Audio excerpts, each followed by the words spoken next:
আপনি কি জানেন পৃথিবীতে এমন একটি দেশ রয়েছে যার আয়তন এতটাই বিশাল যে ফ্রান্স, স্পেন সহ পশ্চিম ইউরোপের বহু দেশ একসাথে মিলেও তার সমান হয় না। অথচ এই বিশাল ভূখণ্ডে বসবাস করে মাত্র 2 কোটি মানুষ। এমনকি 2026 সালের ঈদ উল ফিতর উপলক্ষে মুক্তি পাওয়া দম সিনেমার শুটিংও হয়েছে এই দেশটিতে। আরও অবাক করা বিষয় হল, একসময় এখানে সোভিয়েত ইউনিয়ন পারমাণবিক পরীক্ষা চালিয়েছিল। আবার এই দেশ থেকেই প্রথমবারের মতো কোনো নারী মহাকাশ যাত্রা করেছিল। বলছি রহস্যময় ও বিস্ময়কর দেশ কাজাখস্তানের কথা। বিশ্বপ্রান্তরের আজকের পর্বে আমরা জানব কাজাখস্তান এত বড়, এত সম্পদশালী দেশ হয়েও কেন এর প্রায় 80% এলাকায় খালি। এর পেছনে কারণ কি, এবং জানব দেশটি সম্পর্কে এমনই জানা অজানা নানান তথ্য।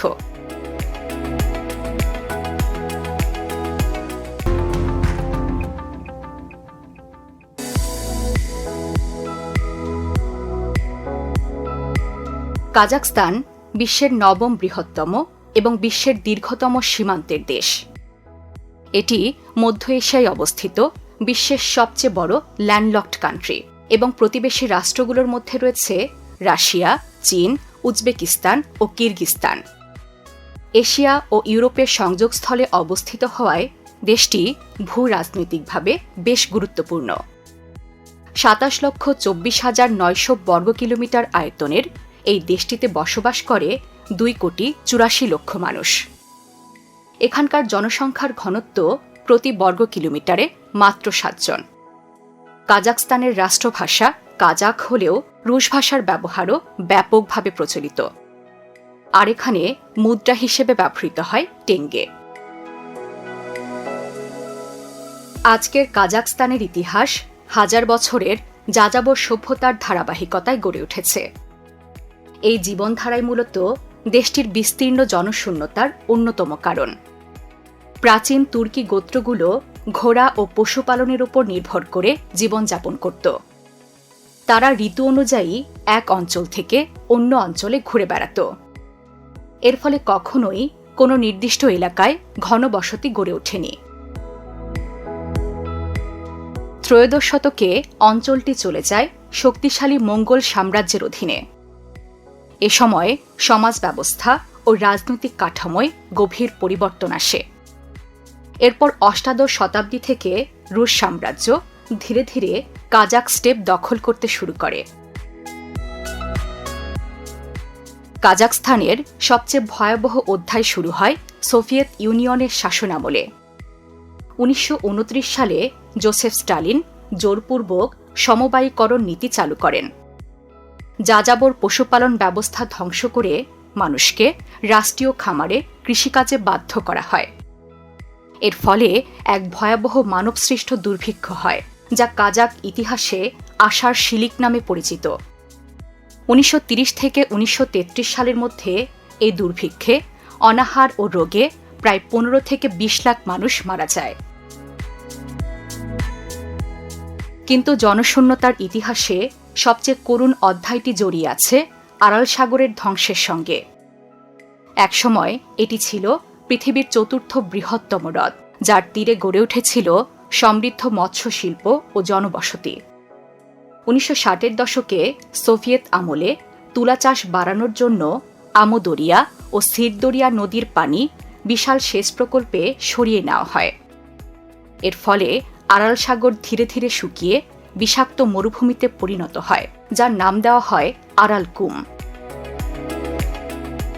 এ সময় প্রায় 60,000 জেলে কাজ হারায়, এমনকি পুরো অঞ্চল অর্থনৈতিকভাবে ধ্বংস হয়ে যায়।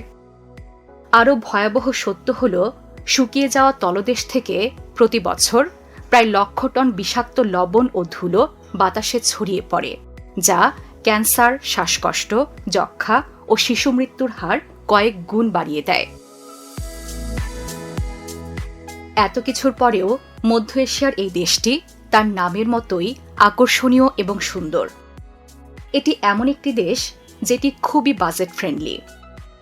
জানলে অবাক হবেন, এই দেশে যেতে কোনো ভিসা লাগে না। হ্যাঁ, ঠিকই শুনেছেন, কাজাখস্তান যেতে আগে থেকেই ভিসা সংগ্রহ করতে হয় না। দেশটির এয়ারপোর্টে পৌঁছে অন অ্যারাইভাল ভিসা সংগ্রহ করলেই হয়। শুধু তাই নয়, এখানকার মুদ্রাও বেশ সস্তা।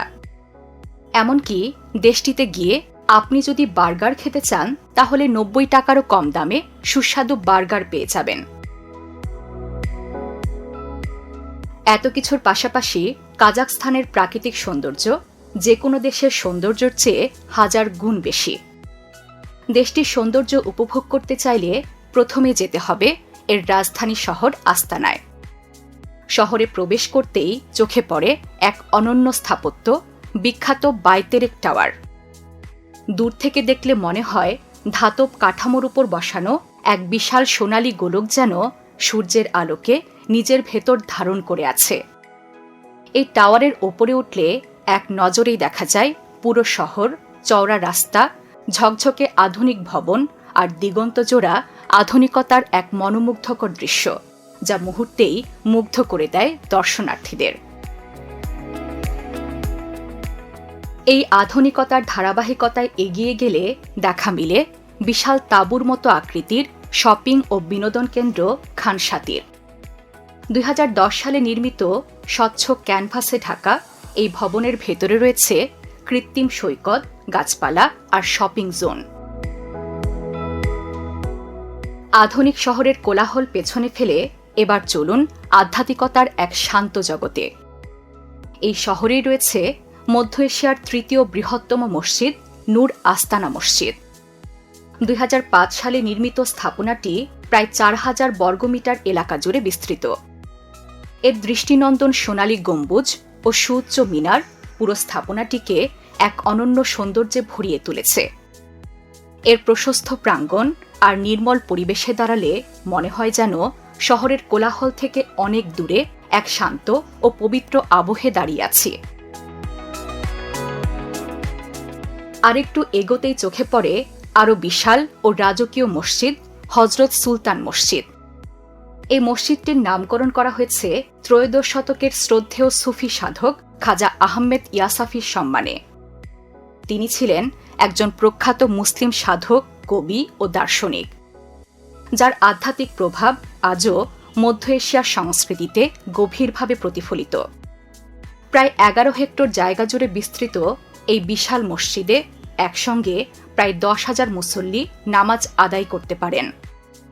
সাদা মার্বেলের ঝকঝকে দেয়াল, সুবিশাল খোলা প্রাঙ্গণ এবং সূর্যের আলোয় ঝলমলে গম্বুজ পুরো স্থানটিকে যেন এক অপার্থিব প্রশান্তির রাজ্যে পরিণত করেছে। এছাড়াও দক্ষিণাঞ্চলের শহর তুর্কিস্তানে অবস্থিত খাজা আহমেদ ইয়াসাফির মাজার দেশটির আরও একটি ঐতিহাসিক নিদর্শন। চতুর্দশ শতকে মহান শাসক আমির তৈমুরের আমলে নির্মিত এই বিশাল স্থাপত্যটি কাজাখস্তানের ইতিহাস ও সংস্কৃতির এক জীবন্ত সাক্ষী। এই কমপ্লেক্সের ভেতরে রয়েছে একটি বড় সভাকক্ষ, খাজা আহমেদ ইয়াসাফির সমাধি, মসজিদ, সংরক্ষণাগার, রান্নাঘর এবং অতিথিশালা। বলা হয় নির্মাণ কাজের সময় আমির তৈমুর নিজেই এই স্থানটির বাহ্যিক ও অভ্যন্তরীণ নকশা করেছিলেন। বিশাল নীল গম্বুজ, সূক্ষ্ম নকশায় সাজানো টাইলস এবং রাজকীয় স্থাপত্যে ঘেরা এই সমাধিসৌধ শতাব্দীর পর শতাব্দী ধরে তীর্থযাত্রী ও দর্শনার্থীদের হৃদয় ছুঁয়ে আসছে। আর যারা রহস্যময় ও আধ্যাত্মিক স্থানের প্রতি আকৃষ্ট তাদের জন্য পাহাড়ের ভেতর খোদাই করে তৈরি বেকেত আতা আন্ডারগ্রাউন্ড মসজিদ হতে পারে এক অনন্য বিস্ময়। পাথরের গায়ে নির্মিত এই নীরব উপাসনালয়ে আলো খুবই কম, কিন্তু এর ভেতরের অনুভূতি গভীর ও শান্ত। মনে হয় যেন প্রতিটি দেয়ালে লুকিয়ে আছে শত বছরের বিশ্বাস, সাধনা আর আধ্যাত্মিকতার গল্প। বাহিরে রুক্ষ পাহাড়ি প্রকৃতি আর ভেতরে প্রশান্ত আত্মিক পরিবেশ। এই বৈপরীত্যই স্থানটিকে করে তুলেছে আরও রহস্যময় ও স্মরণীয়। তবে শহরের কোলাহল, কংক্রিটের জঙ্গল আর আধ্যাত্মিকতাকে পেছনে ফেলে আপনি যেতে পারেন প্রকৃতির একদম গহীনে। ইলি নদীর উপত্যকা জুড়ে বিস্তৃত আল্টিন এমেল জাতীয় উদ্যান যেন প্রকৃতির এমনই এক অপূর্ব শিল্পকর্ম। এখানে কোথাও হলুদ, কোথাও কমলা রঙের পাহাড় সূর্যের আলোয় যেন আগুনের মতো জ্বলে ওঠে। বিস্তীর্ণ প্রান্তর আর ওপরে সীমাহীন নীল আকাশ মিলিয়ে পুরো দৃশ্যটি মনে করিয়ে দেয় কোনো চিত্রশিল্পীর কল্পনার জগৎকে। এই প্রকৃতির মাঝে হাঁটলে মনে হয় যেন প্রকৃতি নিজ হাতে ধীরে ধীরে সাজিয়ে রেখেছে তার সৌন্দর্যের প্রতিটি রূপ। আর এই বিস্ময়কর উদ্যানে রয়েছে এক রহস্যময় প্রাকৃতিক বিস্ময়, গান গাওয়া বালিয়াড়ি বা সিঙ্গিং স্যান্ডস। দূর থেকে এটি কেবল একটি বিশাল বালুর পাহাড় মনে হলেও বাতাস বইলেই বালুর কণাগুলো থেকে ভেসে আসে এক অদ্ভুত গুঞ্জনের মতো শব্দ। তখন মনে হয় যেন অদৃশ্য কোনো বাদ্যযন্ত্র নীরবে সুর তুলছে প্রকৃতির মাঝখানে। এরপর রয়েছে চারিন ক্যানিয়ন, যাকে অনেকেই মিনি গ্র্যান্ড ক্যানিয়ন বলে থাকেন। হাজার বছরের প্রাকৃতিক ক্ষয় প্রক্রিয়ায় গড়ে উঠেছে এই লালচে বিশাল ভাস্কর্যটি। স্থানটির সবচেয়ে আকর্ষণীয় বিষয় হল সূর্যাস্তের সময় যখন সোনালি আলো পাথরের গায়ে পড়ে, তখন পুরো ক্যানিয়নটি আরও রহস্যময় ও মনোমুগ্ধকর হয়ে ওঠে। এছাড়াও শহরের কোলাহল থেকে দূরে শান্ত পরিবেশ উপভোগ করতে চাইলে যেতে পারেন কোলসাই হ্রদ। এটি টিয়েন শান পর্বতমালার কোলে অবস্থিত পাহাড় ঘেরা একটি হ্রদ।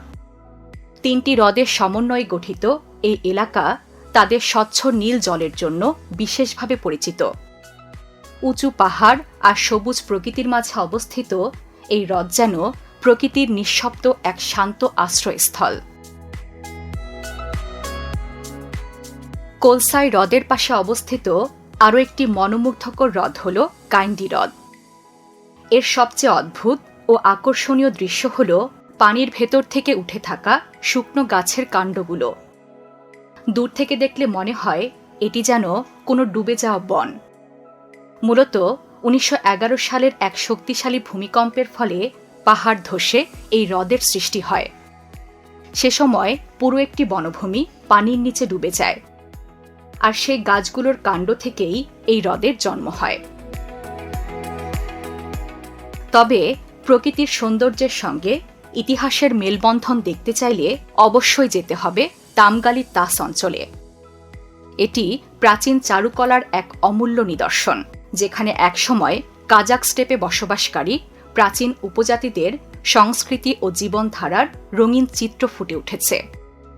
তামগালি ট্র্যাক্টে অবস্থিত পেট্রোগ্লিফগুলোতে ব্রোঞ্জ যুগ, তুর্কি যুগ এবং প্রাথমিক যাযাবরদের সময়কালের 4000-এরও বেশি খোদাই করা অঙ্কন পাওয়া যায়। এই অঙ্কনগুলোতে মানুষ, প্রাণী, দৈনন্দিন জীবনের দৃশ্য এবং শিকার চিত্রিত হয়েছে।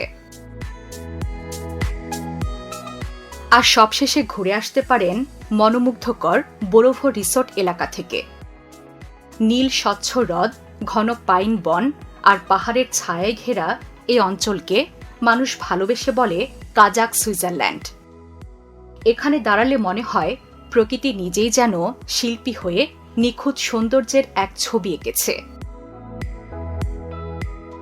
আরও জেনে অবাক হবেন, কাজাকস্তানের ইতিহাস শুধু মাটিতে নয়, আকাশেও খোদাই হয়ে আছে।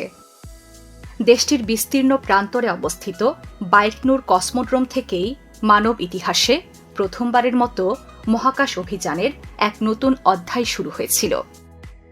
এখান থেকেই উৎক্ষেপণ করা হয়েছিল পৃথিবীর প্রথম কৃত্রিম উপগ্রহ। আর এই স্থান থেকেই মহাকাশে যাত্রা শুরু করেছিলেন ইতিহাসের প্রথম মহাকাশচারী ইউরি গ্যাগারিন। এছাড়াও ইতিহাসের পাতায় উল্লেখযোগ্য একটি ঘটনা হল 1963 সালে এখান থেকেই মহাকাশে যাত্রা করেছিলেন বিশ্বের প্রথম নারী নভোচারী ভ্যালেন্টিনা তেরেস্কোভা, যিনি ছিলেন তৎকালীন সোভিয়েত ইউনিয়নের নাগরিক। মহাকাশজয়ী এই কাজাকস্তানের মানুষের জীবনধারা গড়ে উঠেছে প্রকৃতির সঙ্গে সংগ্রাম করে বেঁচে থাকার অভিজ্ঞতার মধ্য দিয়ে। মজার বিষয়, কাজাকদের জীবনে ঘোড়া শুধু একটি প্রাণী নয়, এটি তাদের সঙ্গী, বাহন এবং শক্তির প্রতীক। এখানে ছোটবেলা থেকেই শিশুরা ঘোড়ায় চড়ার প্রশিক্ষণ নেয়। যুদ্ধ, ভ্রমণ, শিকার থেকে শুরু করে দৈনন্দিন সবকিছুতেই ঘোড়া যেন তাদের অপরিহার্য বাহন। তবে এখানকার সবচেয়ে অনন্য ঐতিহ্য হল গোল্ডেন ঈগল হান্টিং। এটি মূলত প্রশিক্ষিত বিশাল ঈগল দিয়ে শিকার করাকে বোঝায়। মধ্য এশিয়ায়, বিশেষ করে মঙ্গোলিয়া ও কিরগিজস্তানে বাজ পাখি বা ঈগলের মাধ্যমে শিকার একটি প্রাচীন প্রথা, যা মুনস্কর নামে পরিচিত। এটি কেবল শিকার নয়, মানুষের ধৈর্য, কৌশল ও প্রকৃতির সঙ্গে গভীর বিশ্বাসের প্রতীক। প্রজন্মের পর প্রজন্ম ধরে চলে আসা এই ঐতিহ্য কাজাকদের সংস্কৃতিকে জীবন্ত রাখে এবং তাদের প্রকৃতির সঙ্গে সম্পর্ককে শক্তিশালী করে। খাবারেও এই জীবনধারার ছাপ স্পষ্টভাবে প্রতিফলিত হয়। এখানকার সবচেয়ে পরিচিত ও ঐতিহ্যবাহী খাবার হল বেশবারমাক, যা মূলত সেদ্ধ মাংস আর নুডলসের একটি পদ। এটি সাধারণত বড় থালায় সবাই মিলে একসাথে খাওয়া হয়। আরেকটি জনপ্রিয় খাবার হল কাজিক, যা আসলে ঘোড়ার মাংসের সসেস। এটি এখানে বিভিন্ন উৎসব বা বিশেষ অনুষ্ঠানে পরিবেশন করা হয়। এছাড়াও শীতের সময় শোরপা নামক খাবারটি দেশটিতে বেশ জনপ্রিয়। এটি মাংস ও সবজি দিয়ে তৈরি সুগন্ধি স্যুপ, যা যাযাবরদের শক্তি যোগাতে সাহায্য করে। সবচেয়ে মজার বিষয় হল, বাংলাদেশের চলচ্চিত্রেও এবার দেখা যাবে কাজাখস্তানের অনন্য সৌন্দর্য। 2026 সালের পবিত্র ঈদ উল ফিতর উপলক্ষে মুক্তি পাচ্ছে দম নামের একটি বাংলা অ্যাকশন ড্রামা সিনেমা, যা পরিচালনা করেছেন রেদোয়ান রনি।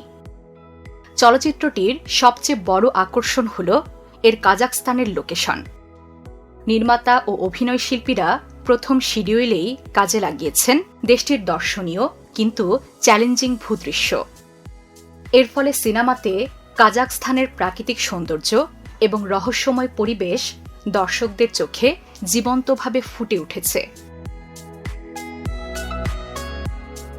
সব মিলিয়ে কাজাখস্তান শুধু একটি দেশ নয়, এটি ইতিহাস, প্রকৃতি, প্রযুক্তি এবং সংস্কৃতির এক বিস্ময়কর সংমিশ্রণ।